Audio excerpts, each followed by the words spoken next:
Hello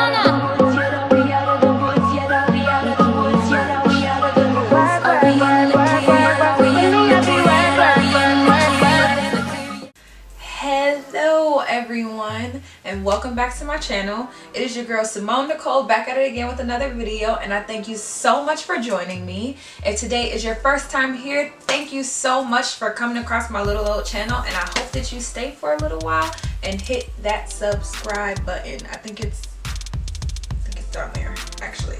Little thing, you can click it at any time. Just letting you know, no pressure though, no pressure. So today's video is going to be all about the reasons why your natural hair will not grow and the top 10 mistakes that you are making.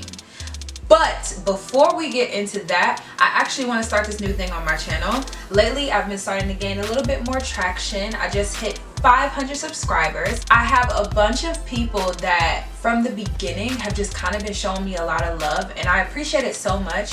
And it just occurred to me, I should start my videos off shouting out somebody that supports the heck out of me. And there's so many people that do it. So if you watch this and you're like, she didn't shout me out, slow down and just wait, because this is just the beginning.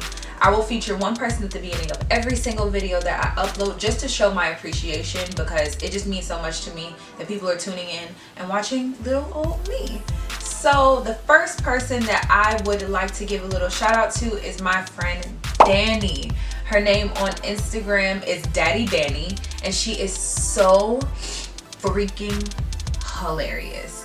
She has been watching my videos since I started my YouTube channel back in 2017, and I don't really know who else was besides like my immediate family, my best friends, and Danny. So every single time I upload, she is just so vocal about how great I am and how consistent I'm being, and I just really appreciate the support. So thank you so much, Danny. And if you guys are watching this and want to go give Danny a follow, then please do. I'll have all her information right on the screen here. So now let's get into the good stuff. Let's talk about the top 10 reasons why your natural hair is not growing. We will start at 10 and go all the way to number 1. Now, disclaimer for this video, I have these opinions because they are what my experience is and what the experiences are of my friends, fellow natural hair people, and people that are just trying to flourish with their hair. So if you've been using V8 conditioner on your hair since the day you were born and your hair is now down your back, I'm so happy for you, good sis. I'm so happy for you, I swear I am. But you are the exception and not the rule. It's from my experience. I've been working in retail for years. I've been working with women trying to figure out what is best for their hair, and these are all the things that I've come across, not only from my personal experience, but also from working with others. I've come a long way with my natural hair as depicted in my natural hair journey. Check that out if you haven't seen it yet. And I've picked up a few things along the way, and these are the things that I've picked up. Coming in at number 10 is heat styling your hair. My good sis, if you have not let go of the flat iron, of the curling iron, of the blow dryer, of the straightener, baby, you gotta let it go. If you want your hair to really grow, and I'm not just talking curly hair, I'm talking straight hair all the way down to your butt. If you really want to see a difference in the health and the growth of your hair, stop flat ironing and heat styling your hair. Stop it. Just give it up. And if it's something that you just feel that you absolutely cannot give up, then you need to cut back. If you straighten your hair every single day, then you need to cut that down to once a week. And I promise you, you will see a tremendous difference in your hair. A lot of women come into my job saying like, I have naturally wavy hair, but it's like curly in the back, wavy here, straight here, blah, blah, blah. That's not your natural pattern to your hair. Your natural pattern to your hair is probably the part that you pay least attention to. And a lot of women is right at the nape of the neck, because you care a lot about getting the top part of your hair straight or perfectly curly or perfectly styled, because that's the part that people see. You likely don't care about this back part, so usually the parts next to the nape of the neck have your truest texture to it. If your hair is frizzy, if it's not defining, it is because you have burned it. It no longer has that same elasticity, all of those and proteins. And when you heat your hair up that hot, you're breaking down all those proteins and they're not going to come back. There are products that can help that, but you'll never be able to repair hair that is beyond repair. The only way to do that is to cut it. So sorry about it. Tip number 9. Stop trying to do what your friends and family members do with their hair. This is something that I see all the time, especially working at Ulta. People will come in like, oh my gosh, my girlfriend uses the Diva Curl products and she loves them. And I'm looking at their hair like, what? Like, those aren't products that are made for you. Similar to someone that might grow up around people where everyone has pin straight hair. So you feel like you can still straighten your hair every other day and still be able to wear your hair curly. It doesn't work like that. You have to tailor your hair routine to what is best for your hair. Just because your favorite YouTuber has the curliest of curly, perfect ringlet 3B, 4A, 4B hair does not mean that you get to use the same products as her. The products that I use, you might not necessarily be able to use and they might not work for you, and that's okay. But you need to figure out what's going to work for you, because you could end up hurting your hair and therefore stopping your growth. If you're continuously heat styling your hair because that's what your mom does, you're never going to see growth from that because you're not doing what your hair needs. Number 8. We have got to stop overusing protective styles. That means overusing wigs, overusing U-part sew-ins, overusing 360 sew-ins, overusing braids, overusing prontos. Your hair has to breathe. All those things are great, but they're protective styles for a reason. They're temporary. They are not meant to be something that you continuously wear. Even putting your hair back constantly into tight ponytails, whether that's low ponytails, high ponytails, you're always slicking down your edges, is just not healthy for your hair. You have to allow your hair some way to breathe at some point. I know that when women start transitioning and getting used to wearing their natural hair, it's not easy for you to just wear your like natural hair out because it might be not at a length that you like. And I didn't realize I wore my hair in puffs constantly when I was going natural, like literally consistently. All I wore was puffs because my hair was too short for me to be comfortable wearing it down. But when I put it up in a puff, it just was so cute, so easy, and it let my natural hair breathe. All I had to do was put some conditioner in it, run some little styling cream through it, and then put it up or let it dry or whatever I wanted to do, and that would be how I wore my hair for like a week. Moral of the story is that protective styles are all well and good, but you cannot live your life by them. Ooh wee. Number 7. Stop buying cheap products. And I don't mean cheap in value, I mean cheap in quality.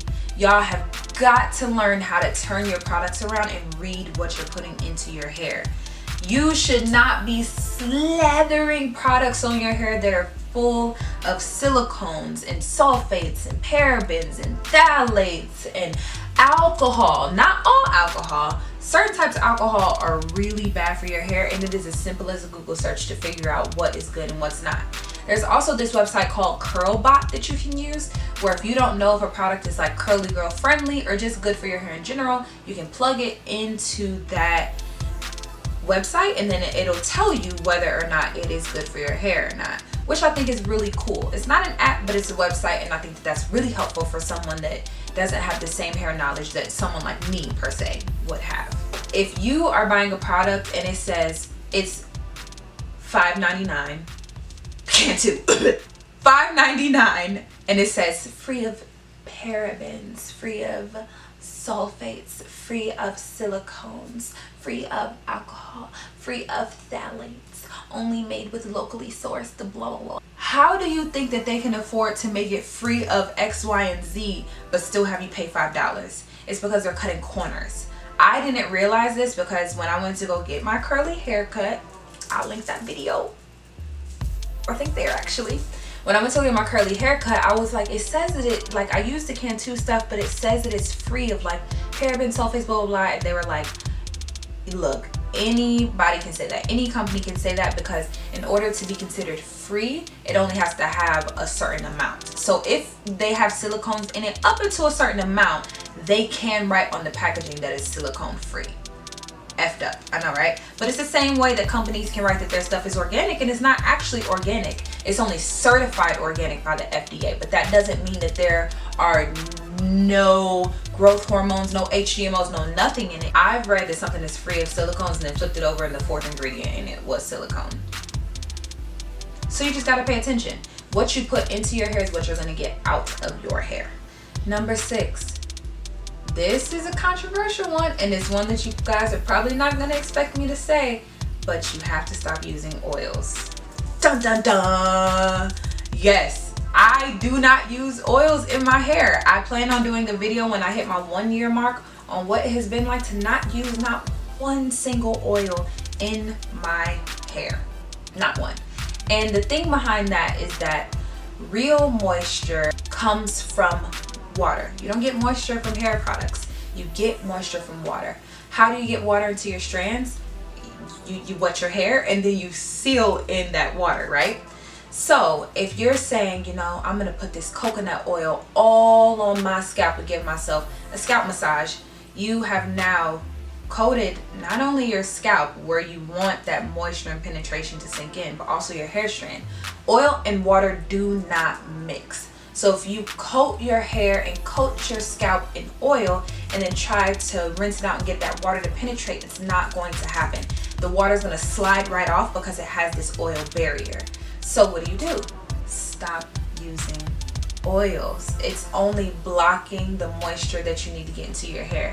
And I'm telling you now, as someone that has used oil since the beginning of my natural hair journey, and even before that, would sleep in coconut masks because I felt like this is what's gonna grow my hair.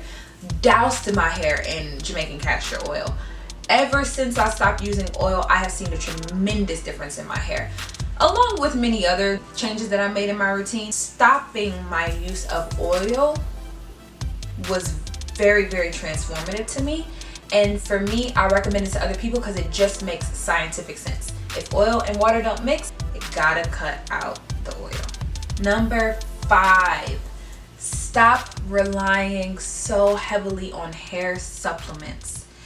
I know that this may be a little bit better well known now, but supplements are packed full of vitamins. And because you have to eat them and metabolize them, you're not getting the full effects and benefits of a hair vitamin. And you know, some people use hair vitamins and they, oh, my foot's falling asleep. Some people use hair vitamins and they swear by them and they love them and they've seen such a tremendous difference in their hair. I personally feel like you can receive better things from directly stimulating the scalp and the hair strands themselves over ingesting something that now has to metabolize, go through your bloodstream, get absorbed into the water in your body. I personally just think that it's just more bang for my buck if I just put it directly on my hair. Now let me explain where I'm coming from with the whole water soluble thing. The thing that most companies aim for is biotin. They pack their hair and skin and nail benefit things with biotin because it's known to have very, very great effects on the growth and just the overall flourishment of the body, you know, the skin and the nails. Now, what most people don't know is that biotin is a water soluble vitamin, I guess you could say. Now, in order for it to metabolize, it has to be absorbed into water. Let's just take sugar bear hair gummies for instance. There are 5,000 milligrams of biotin in one serving of the sugar bear hair gummies, which is 2 hair gummies per day, to my knowledge, because I've never taken them before. Now, the average that most doctors say that you should consume of water to biotin is about 5 to 6 liters. And that's at a much smaller dose than 5,000 milligrams. I found another source that kind of broke it down a little bit better, and it broke it down into liters. When I converted the liters into bottles, you should be intaking 10 to 12 bottles of water in order to get the full effects of your vitamin. And if you don't, you literally just pee all of that right on out because your body just can't metabolize it. Or worse, your body goes into biotin overload, and that's when you start to experience acne and the adverse effects of having too much biotin in your system. So I say all that to say, if you're gonna, drink a whole heck of a lot of water and take these vitamins responsibly, then you'll get the most out of them. But do not solely rely on a supplement in order to get your hair to grow. That brings us to tip number 4, which is your diet. You've got to pay attention to your diet because what you put into your body is what you get out of your body. If you want to see your skin and your nails and your hair flourish and do well, you have to put good into your body. That means that you need to stop eating all that daggone Wendy's and Burger King and Chick-fil-A and In-N-Out.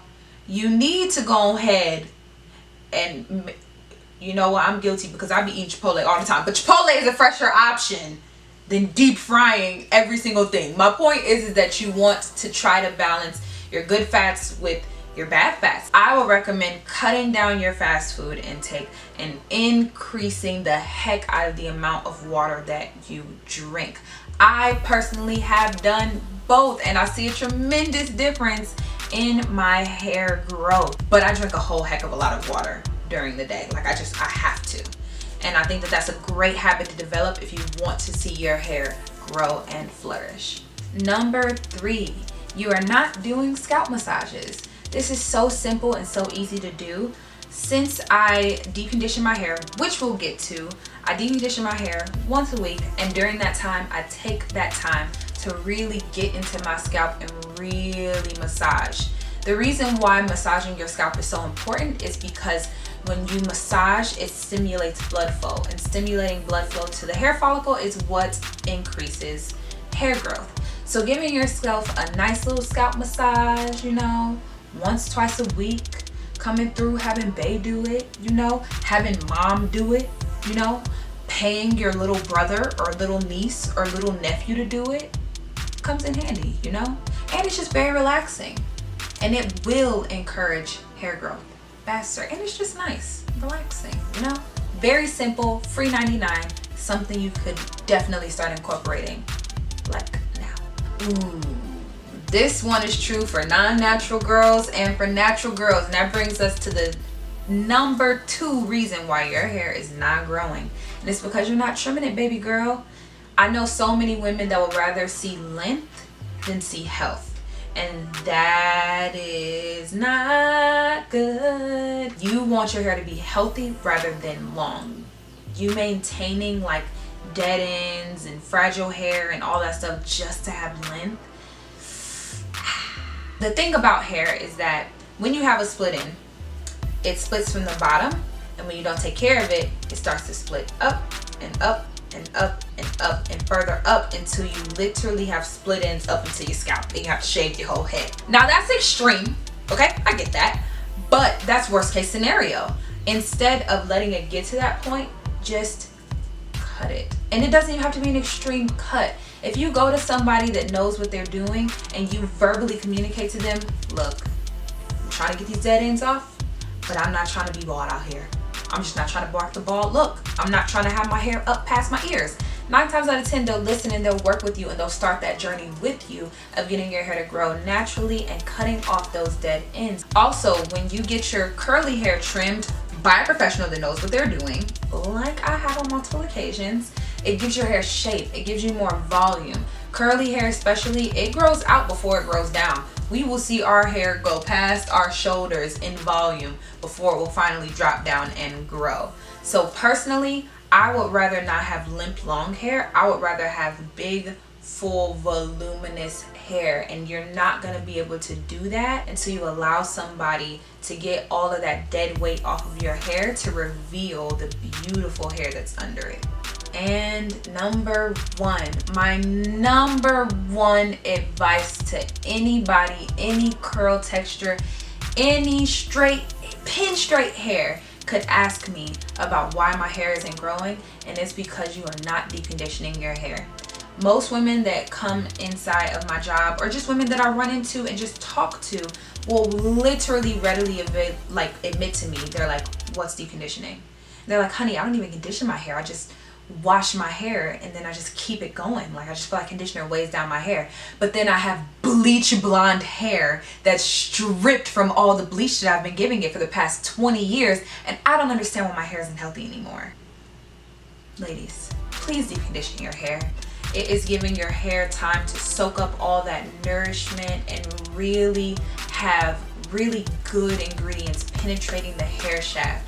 I recommend sitting under a hooded dryer or putting on a little shower cap. You know, start your shower by washing your hair, conditioning your hair, put your little shower cap on, finish out your shower, and then rinse back off. Deep conditioning is the major key as to why I feel like my transitioning went so smoothly. It is the best advice that I could possibly give you, and you can find deep conditioners that are great at so many different prices. So that brings us to the end of this video. I hope that you stuck all the way through it, because I feel like I was spitting some nice knowledge in this video, you know what I'm saying?